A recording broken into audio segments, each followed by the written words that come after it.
Sometimes us FM players can really live or die by those little star ratings that appear next to every player's name. But are they really worth it? Let's break down whether or not the star ratings for current ability and potential ability are a blessing or a curse. Let's get into it.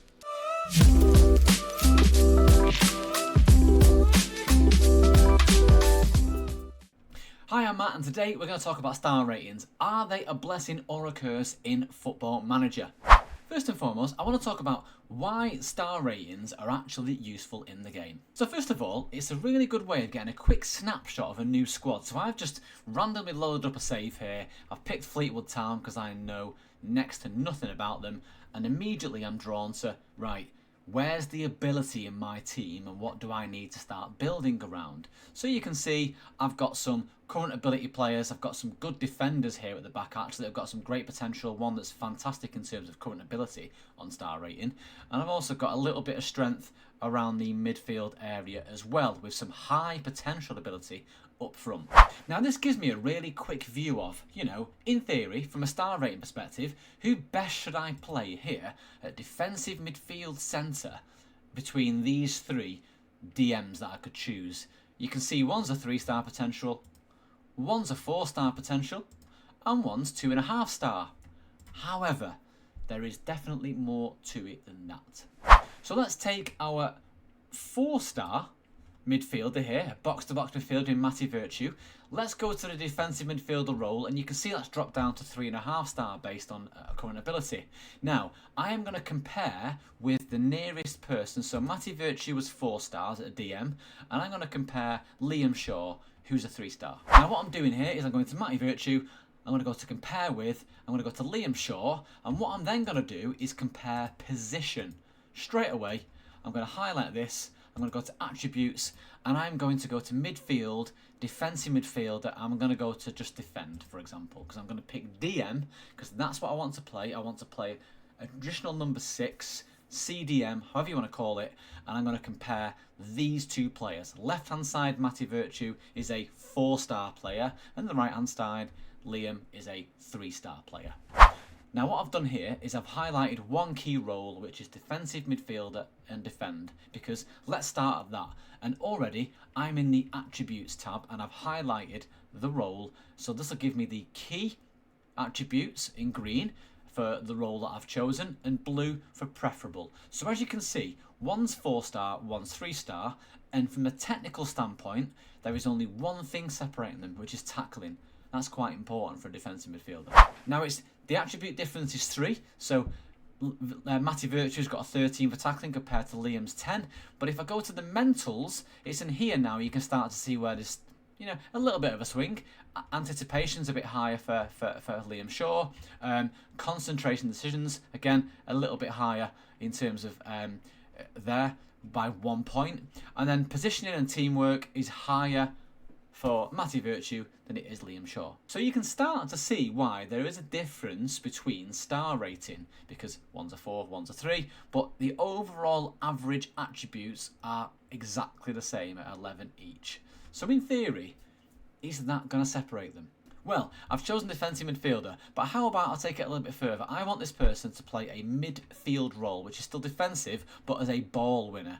So let's put them both onto this. And now you can start to see a little bit more of a difference, okay? For example, in this role, I need someone who can tackle, so Matty Virtue still better. But from a mental standpoint, here's where Liam Shaw starts to take the lion's share. He's better at aggression, he's better at anticipation. Alright, he lacks around the position and teamwork here, and work rate. But still, there is some attributes that Liam is better at than Matty Virtue.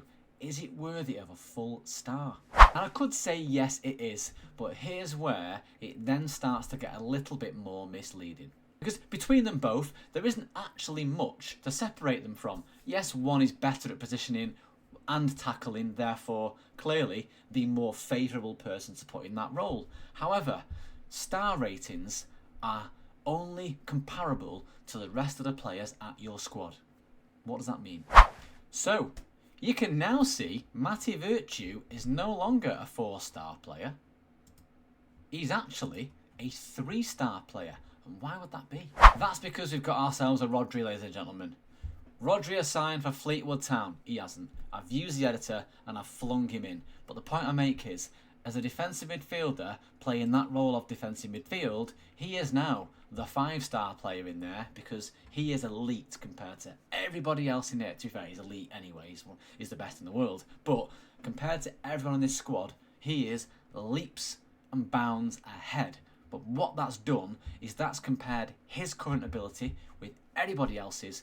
And because I've brought Rodri in, most other players' star ratings have gone back. Some quite significantly, like Matty Virtue, lost a full star. However, compared to Liam Shaw, his star rating's not moved.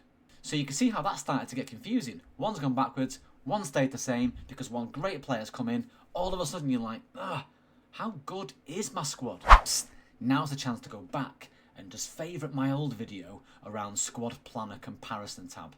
That'll start to take your attribute analysis to a deeper level. But hold that for. And that's when over time, relying on star ratings to have a really detailed view on how good your squad is can be misleading, because it will differ based on tactics you play, form, the amount of players you've got in the squad that are better than the others. It'll start to diminish. And let's just test that a little bit.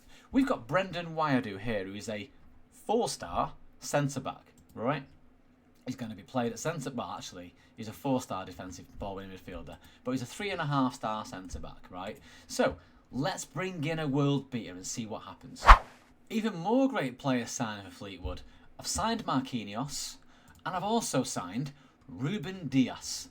Both are 5-star current ability players. But because I brought both of them in, that's technically weakened the strength of the other players around them. For example, the defensive centre midfielder and defender Brendan Wyadu that we looked at a moment ago was a potential, well, he was definitely a 3.5-star centre-back. He's now gone down to 3 stars. So, a reminder, star ratings compare the player to the rest of the players around them. And lastly, as we start to go up and down leagues, if you are successful, ignoring the 3 absolute world beaters that we've brought in here, your 3-star now centre-back in Brendan Wyadu might look amazing today. But if I'm going to pick a random, so he's a ball-winning midfielder in here. He's currently 3 stars. So if I was to just go up here, right, Fleetwood Town are in League 2. So I'm going to pick, let's go up. I'm going to pick a championship player. Let's say we got promoted twice. We're going to pick a run-of-the-mill, let's go Portsmouth, okay? If I find a Portsmouth player in here, a defensive midfielder, Tom McIntyre, maybe not. Let's come back. Okay, I've settled on one. It's Marlon Pack. He's a bit older, but hear me out. What I'm trying to say here is that the star ratings in the current squad setup will obviously based on the current squad ability around them. That means as you start to get more successful, you bring in better players, you go up in the leagues, but all of a sudden, your star rating starts to catch you up. Now, obviously, this looks like a bad example here, right? Because if you look at the average on the bottom right-hand side of the screen, you can see the average amount of attributes. Our player, Brendan Wyadu, is much better than Marlon Pack. However, if I look at the attributes that are needed for a defensive midfielder role, again, green being essential, blue being preferable, you can see that there isn't actually that much difference between them. Marking and tackling, they've got one either side. Marking and passing one either side. Tackling, Brendan's slightly better than Marlon Pack. When it comes to the mentals, Marlon's packing, no pun intended, far more about him here in terms of attribute overall in the mental space. And the physicals, Brendan is far more equipped physicality, partly because of his age. He's approaching his peak, whereas Marlon Pack's on the other side of that mountain, and partly because, in theory, we've got a heavier player here, slightly taller, probably more fitter, so his physicals will be much better.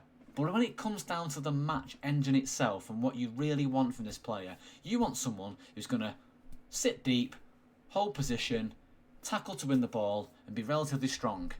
Strength, there's nothing between them, there's one in it. Tackling, there's one in it. Marking, there's one in it. Positioning, there's one in it. So in theory, what I'm trying to tell you here is that star ratings mean very little.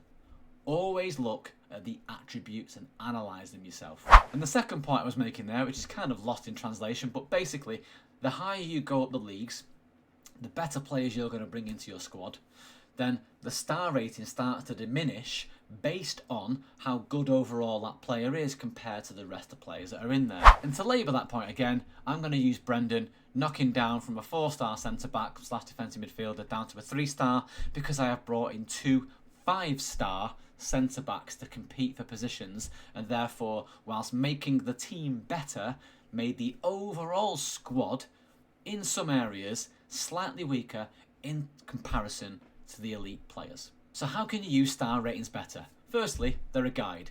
They're not the be-all and end-all. Secondly, always check your attributes. Thirdly, make sure the star rating correlates to the tactic they play in. If you look in here, Ruben Dias is a 5-star player. That does not mean that he can play up front. You know, clearly it doesn't. He's not even playing there right now. But if I look at someone like Marquinhos, who can also play defensive centre midfielder, bad example here in terms of like he's always going to be 5 stars in Fleetwood. But if this player, if Marquinhos played for Arsenal, yes, he might be a 5-star player at centre back, but he might just be a 4.5-star player at defensive mid. So he always bear in mind the position that they play. And on top of that, as you can see some changes there, on top of that, it's always then about the tactic that you play, because they might well play defensive midfielder, but actually if you ask Marquinhos to play as defensive midfielder, it's a 5-star ability. If you asked him to be a regista, he's only going to be 3.5. Doesn't mean he's a poor player, it's just rating the ability against the rest of the squad with the attributes that's needed in a position for the tactic. And another thing that gets brought into star ratings that people forget about is form. If Ruben Dias was going for an absolute belter part of form and he remains at 5-star, yet Marquinhos has had 2 red cards in 12 games, he's had ratings of 6.1 in the match engine, he's not been playing very well, and he conceded a lot of goals, his star rating and current ability might also step back a little bit. And that's okay, because at the end of the day, you know your match squad, you know your players, and you know your transfer activity. But please, if you do one thing, deep dive in the attributes. Don't compare players based on current ability and potential ability and all that nonsense. It's a guide. Compare players based on the attributes that they have that factor into the match engine. So really, what am I saying? A star rating's good? Are they bad? In theory, they're neither here nor there. They're a great indicator of how good a player is or could be. They're a great indicator of what strength you've got in your squad, and they're a fantastic indicator of where you've probably got ability gaps around different positions in your squad. But in reality, as long as you start to get deep into the attributes and understand how attribute level data compared to positions and tactics that you pick affect a star rating, the better time you're going to have in acquiring new players, building new tactics, and building new squads. Hopefully that's been helpful for you. If it has, leave me a comment and say how it has. If it haven't, also leave me a comment and tell me how I can improve in future. Have a great day. Please like the video, and thanks for watching.